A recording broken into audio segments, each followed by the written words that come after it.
سردی کا موسم تھا، ہر طرف دھند نظر آ رہی تھی۔ جب تہجد کا وقت ہوا تو مولوی صاحب منزل کی طرف رواں دواں تھے۔ بسم اللہ پڑھ کر انہوں نے مسجد کا دروازہ کھولا اور مسجد میں داخل ہو گئے۔ انہیں مسجد کے برآمدے میں چادر اوڑھے کوئی شخص لیٹا ہوا دکھائی دیا۔ پہلے تو حیران ہوئے کہ اس وقت کون ہو سکتا ہے، پھر وہ آگے بڑھے۔ انہوں نے اس کے وجود کو ہلا کر کہا، اٹھو بھائی جان، یہ مسجد ہے، سونے کی جگہ نہیں۔ مگر وہ پہلی بار ہلانے سے ٹس سے مس نہ ہوا۔ مولوی صاحب نے دوبارہ اسے ہلایا اور کہا، اٹھو بھائی جان، یہاں کیوں سو رہے ہو؟ ان کی یہ بات کرنے کی دیر تھی کہ اس نے اپنے اوپر سے چادر اٹھائی۔ مولوی صاحب یہ دیکھ کر حیران رہ گئے کہ وہ 15 سال کی لڑکی صحن میں بیٹھی ہوئی تھی۔ اس کے منہ پر بال بکھرے ہوئے تھے۔ وہ بہت خوبصورت تھی، گورے رنگ کی لڑکی تھی۔ ایسے لگ رہا تھا کہ کسی نے اسے مارا ہو۔ اس کی آستین پھٹی ہوئی تھی اور آستین سے خون بہہ رہا تھا، جیسے گہرا گھاؤ ہو۔ مولوی صاحب نے پوچھا، بیٹی تم کون ہو اور یہاں کیوں بیٹھی ہو؟ وہ لڑکی ڈر گئی اور کچھ نہ بولی، مگر مولوی صاحب کے دوبارہ پوچھنے پر بتانے لگی، میرا نام علیزہ ہے اور میں ساتھ کے گاؤں سے آئی ہوں۔ مولوی صاحب نے کہا، وہ تو ٹھیک ہے بیٹی، لیکن تم یہاں کیوں بیٹھی ہو؟ صاحب، ہمارے گاؤں میں میرے بھائی سے گناہ سرزد ہوا ہے، جس کے بدلے ہمارے گاؤں کی پنچایت نے فیصلہ کیا کہ اب اس کی سزا اس کی بہن کو ملنی چاہیے۔ اس کے ساتھ بھی یہ سب ہونا چاہیے۔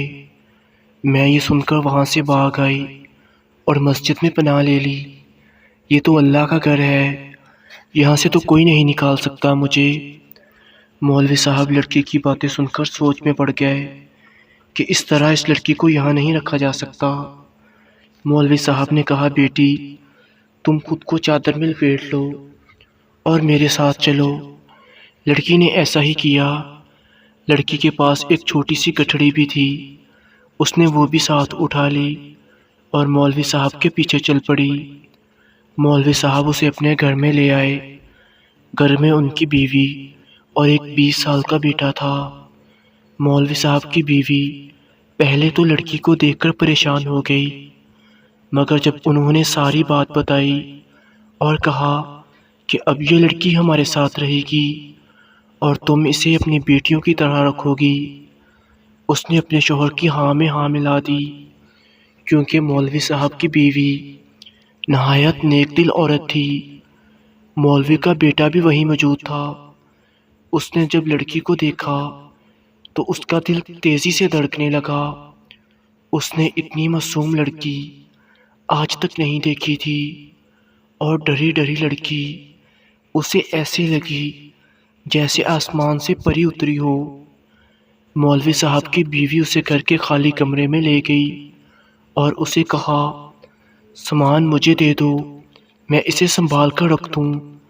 پھر مولوی کی بیوی نے شوہر سے کہا، اگر کل کوئی اونچ نیچ ہو گئی تو ہم کیا کریں گے؟